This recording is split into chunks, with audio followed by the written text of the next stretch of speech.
Hello, hi there. How are you today? My name is Marita Jagua, and I'm a Kenyan living in the UK. Please welcome to my channel. And if you haven't subscribed, please consider to subscribe and just make me happy, make my day. Thank you so much for coming in and tuning in. Today, I'm going to be sharing some cultural traditions when it comes to marriage for a Kuria tribe. First of all, I'm going to talk about courtship. I know many tribes, and nowadays, like, the young people do not court. They just go in there and see each other, and before you know it, they come and live together without courting. But Koreans have a tradition where they have courtship, and in Korea culture, courtship often involves a series of visits by the groom and his family to the bride's family. This allows the families to get to know each other and discuss the potential marriage for the two. Secondly, the bride price. Yes, the bride price. This is a big thing. And I know, like I said, many of us don't think about that anymore. But for the Korea tribe, it's important to consider that these traditions exist not even in Korea tribe, but also other tribes. They also consider this to be important, because otherwise your girl who is supposed to be, it's not the other way around, because I hear some cultures where the lady's family is the one that pays the bride price. In African culture where I come from, it's the other way around. So the man is supposed to pay bride price for the lady. That's simple as that. But it's not them to be involved directly. It's the families, mom and dad from the other side, and from the other side meet up together. If you haven't got mom and dad, there are some elders who represent you. They go and meet up, and before you know it, bride price is arranged. You're not involved, but they arrange it for you. And then you get to know about it, but you don't have to go and say, I want, this bride price for myself. So you're not the one to say what happens. Um, so after that, um, so we've discussed about the groom's family is expected to pay bride price to the bride's family as a token of appreciation. This is a customary practice and can vary in terms of what is given, such as livestock, money, or other valuable items. It doesn't have to be money. It can be cows. It can be livestock. It can be anything, whatever they agree, that is what is given, because the other family might not even have the things that they're asking. So most of the times it's just coming to an agreement.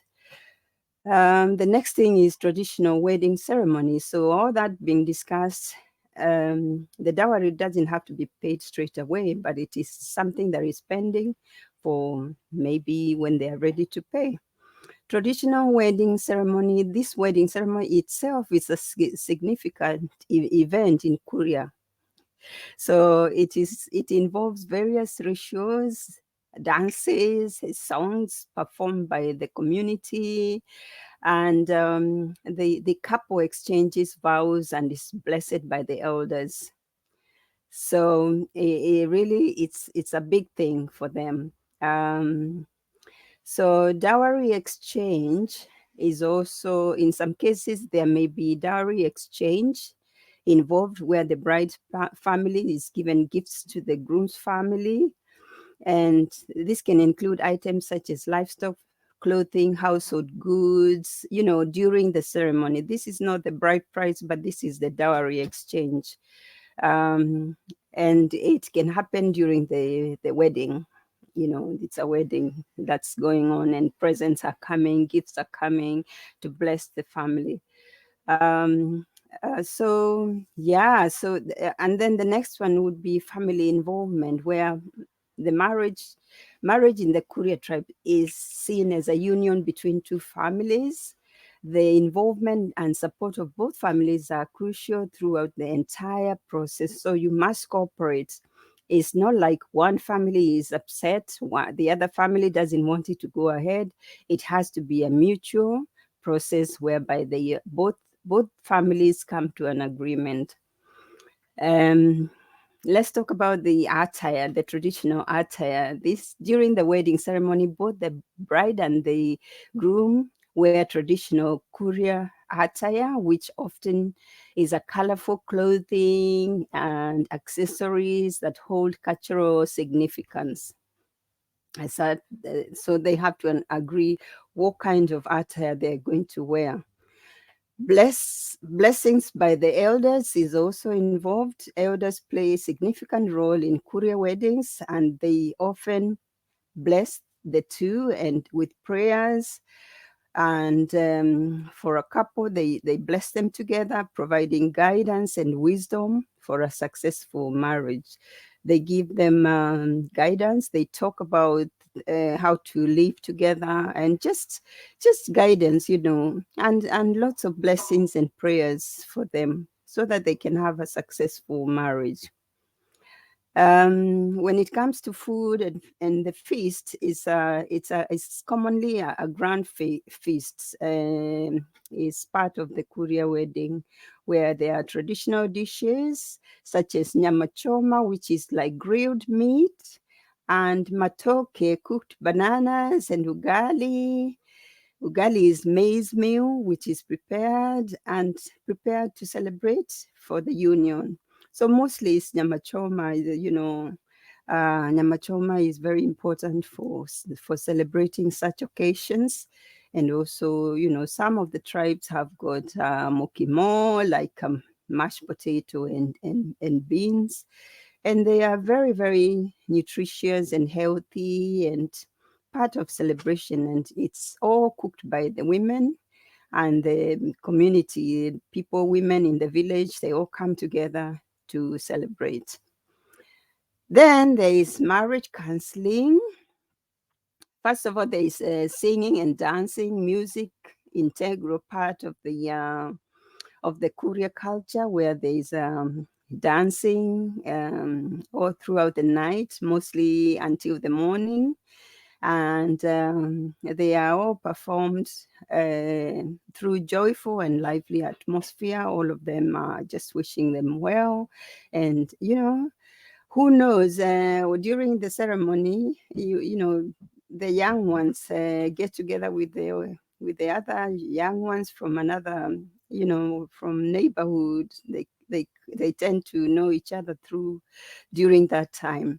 So it's always encouraging, for communities to come together and celebrate such things. Never ignore a neighbor.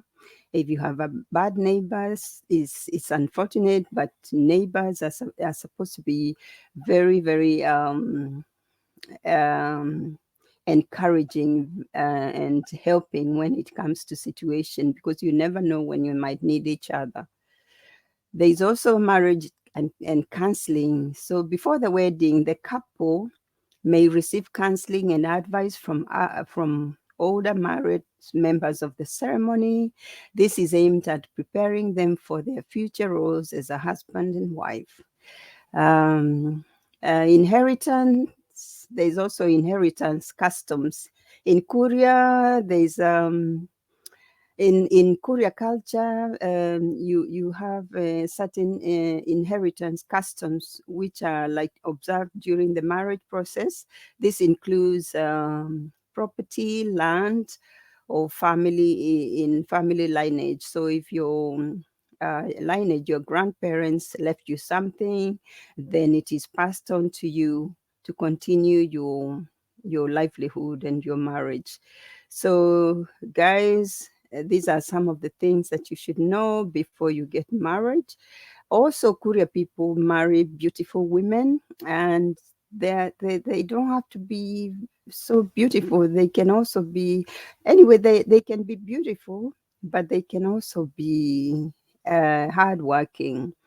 In fact, they consider women who are hardworking and people who have qualities beyond physical appearance, such as character, compatibility, and the ability to contribute to the household and the community. In marriage, it is important to focus on such things, because why marry someone who is beautiful but does not contribute to the marriage itself?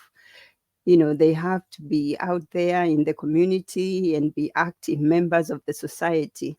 It is also important to focus on building strong and meaningful connection based on mutual respect, understanding, and shared values rather than solely on external beauty. Ultimately, the preferences and criteria for choosing a partner can vary from one person to another, and it is important to approach you know the whole thing with open-minded. So don't just focus on beauty, but beauty is also important. um, Korean men would marry from their own community or neighboring communities that share similar or cultural practices and beliefs. They believe the specific qualities, the qualities that they go for. They seek potential spouses that can, depending on individual preferences. It doesn't have to be like so and so is bringing a girl for you. It's not like where so and so is introduced by their parents. This thing of introducing through parents is it's they are free to choose whoever they want, especially nowadays. But it doesn't mean that someone cannot recommend a good wife, a good lady somewhere. um they also um they can also go into like particular subgroups within the Korea community to look for a wife. However, some common characteristics that are valued in Korea women include qualities of as humility, respect for elders, strong work ethic, and the ability to contribute to the household and the community. Those are the main things that they look for. So if you see a Korean man looking for a wife, he would go and look for characteristics that include humility, respecting my parents, or respecting the community, respecting me as a man, or not me, obviously, yeah, but humility, respect for the elders, not talking rude words to your family or to elders, strong work ethics. People work hard in the land, farming and all that. Considering they have a farm, you have to be able to go to the farm and harvest and plant maize, plant anything that is you need to plant during the rainy season, and contribute to the household and the community as a whole. That's what they would go for. They would never go for someone who does not respect the elders. you know and also they also tend to go for um, people who are educated, but not everybody. It depends. Nowadays, they can go for education, personal values, and modern influences may also play a role in determining who they marry or who they're attracted to. Because nowadays, it's really about choosing what you want. They also like to marry people from outside, and bringing them to their household to see if they can actually cook, uh, help them, or if the parents like them. It doesn't matter. They can be from the Western countries, they can be from the UK, from Mexico, from the United States of America. And if you agree, you bring them to your family, you introduce them to your family, and see if they how they take it, or how they like the atmosphere, first of all, the setting. It doesn't have to be an expensive setting. It can be like, this is who I am. This is my culture. Do you like my culture? This is where I live. Do you like where I live? And so it depends on people. If you love the person, if you love that person, and they take you to a place where, for you, it doesn't look like it's classy. It just looks like, a poor, maybe a madhouse. And they take you to a madhouse where maybe you used to live in a comfortable place in the United States, and then you are in Africa, and you met this guy in America. Now this guy is bringing you to his house, which is like a madhouse. You're like, oh, I'm not used to this style of living. Where is the water? Where is the shower? There's no shower. I need to, I need to have a bath. Where do I get a bath in, where when I have to go and fetch water in a stream? So, you have to be really, really, you have to know exactly what you are getting into. If you don't want to change your lifestyle to that of fetching water from a stream, or even washing clothes with your hands, which most of the people in Korea do, then that's not your place. But if you're willing to change and become a housewife, a traditional housewife, a respectable housewife who is willing to not marry just the man, but marry the whole household, and marry the community, marry everyone, become one of them, and get down to the basics. Forget about the lifestyle you used to live and get down to the basics where you will be useful in the community. You start bearing children, and don't expect so much, don't expect too much from the man. Also be supportive in each and everything, and that way you will enjoy your stay, and you can grow together and build a big nice home like that of Mara, who has worked hard for it. I'm not talking about Mara, but I'm saying he's a good example of what he's done and what he's doing, and showing people that it's not just settling where you are. You can reach out to the rest of the world for a girl, or even reach out. I remember one video he said that he wants to marry someone from outside, and that's really, I'm talking about, the boundaries are not there for him. He can reach out to the rest of the world and be a free person who wants actually to move on and experience greater heights.